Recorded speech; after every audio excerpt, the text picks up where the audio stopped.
বাংলাদেশের আকাশ প্রতিরক্ষার সক্ষমতা শক্তিশালী করার আলোচনা নতুন মাত্রা পেয়েছে।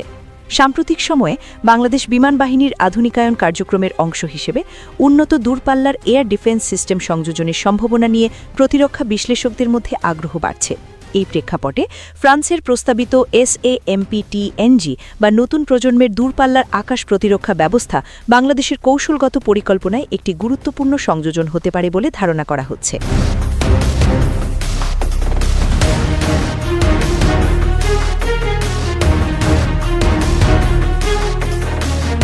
গত 15 ডিসেম্বর বাংলাদেশে নিযুক্ত ফরাসি রাষ্ট্রদূত জঁ-মার্ক শেরি শার্লেট বাংলাদেশ বিমান বাহিনীর সদর দপ্তরে air chief marshal Hasan Mahmud খানের সঙ্গে সৌজন্য সাক্ষাৎ করেন। বৈঠকে দ্বিপাক্ষিক প্রতিরক্ষা সহযোগিতা, প্রশিক্ষণ, প্রযুক্তি বিনিময় এবং ভবিষ্যৎ কৌশলগত অংশীদারিত্ব নিয়ে আলোচনা হয়। আলোচনার মূল লক্ষ্য ছিল বাংলাদেশের আকাশ প্রতিরক্ষা কাঠামো কিভাবে আরও আধুনিক ও সমন্বিত করা যায়। ফ্রান্সের পক্ষ থেকে জানানো হয়, তারা কেবল অস্ত্র সরবরাহকারী হিসেবে নয়, বরং দীর্ঘমেয়াদী প্রতিরক্ষা অংশীদার হিসেবে বাংলাদেশের সঙ্গে কাজ করতে আগ্রহী। এই দৃষ্টিভঙ্গির অংশ হিসেবেই ফ্রান্স তাদের উন্নত ground based air defence system প্রস্তাব করেছে, যে বর্তমানে ইউরোপের বিভিন্ন দেশে ব্যবহৃত হচ্ছে।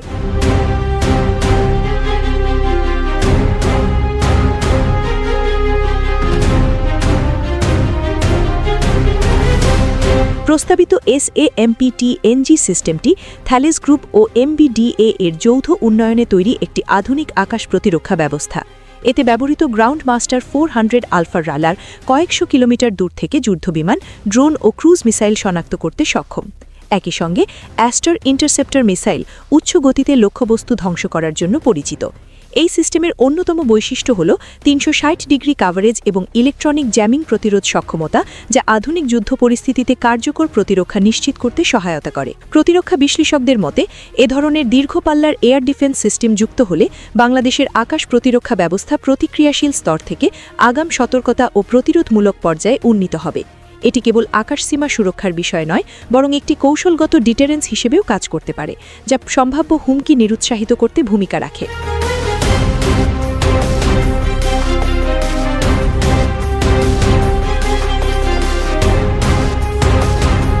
এই আলোচনা এমন এক সময় সামনে এসেছে যখন বাংলাদেশ বিমান বাহিনী ফোর্সেস গোল 2030 বাস্তবায়নের পথে এগোচ্ছে। এই পরিকল্পনার লক্ষ্য আধুনিক প্রযুক্তি নির্ভর, নেটওয়ার্ক ভিত্তিক এবং আত্মনির্ভর প্রতিরক্ষা সক্ষমতা গড়ে তোলা। যুদ্ধবিমান, রাডার, কমান্ড অ্যান্ড কন্ট্রোল সিস্টেমের পাশাপাশি একটি সমন্বিত আকাশ প্রতিরক্ষা নেটওয়ার্ক গড়ে তোলার বিষয়টিও এই ভিশনের অংশ। উল্লেখযোগ্যভাবে ফ্রান্সের প্রস্তাবে প্রযুক্তি হস্তান্তর ও প্রশিক্ষণের বিষয়টি গুরুত্ব পেয়েছে। প্রস্তাব অনুযায়ী বাংলাদেশ বিমান বাহিনীর সদস্যরা সরাসরি ফরাসি বিশেষজ্ঞদের কাছ থেকে এই জটিল সিস্টেম পরিচালনা ও রক্ষণাবেক্ষণের প্রশিক্ষণ নিতে পারবেন। দীর্ঘমেয়াদে এটি স্থানীয় সক্ষমতা বৃদ্ধিতে সহায়ক হবে এবং বিদেশি নির্ভরতা কমাতে পারে। সামরিক বিশ্লেষকরা মনে করছেন, যদি এই প্রকল্প বাস্তবায়িত হয়, তবে বাংলাদেশের আকাশ প্রতিরক্ষা সক্ষমতায় একটি গুণগত পরিবর্তন আসবে। তবে একই সঙ্গে তারা এটাও উল্লেখ করছেন যে এমন উচ্চ মূল্যের ও প্রযুক্তি নির্ভর সিস্টেম গ্রহণের আগে আর্থিক ব্যয়, রক্ষণাবেক্ষণ সক্ষমতা এবং বিদ্যমান প্রতিরক্ষা কাঠামোর সঙ্গে সমন্বয় সব দিক বিবেচনায় নেওয়া জরুরি। বর্তমানে ফ্রান্সের এই প্রস্তাব বাংলাদেশ সরকারের নীতি নির্ধারণী পর্যায়ে মূল্যায়নাধীন রয়েছে। চূড়ান্ত সিদ্ধান্ত যাই হোক না কেন, এই আলোচনা স্পষ্ট করে দিয়েছে যে বাংলাদেশের প্রতিরক্ষা পরিকল্পনায় আকাশ প্রতিরক্ষা এখন একটি কেন্দ্রীয় গুরুত্ব পাচ্ছে।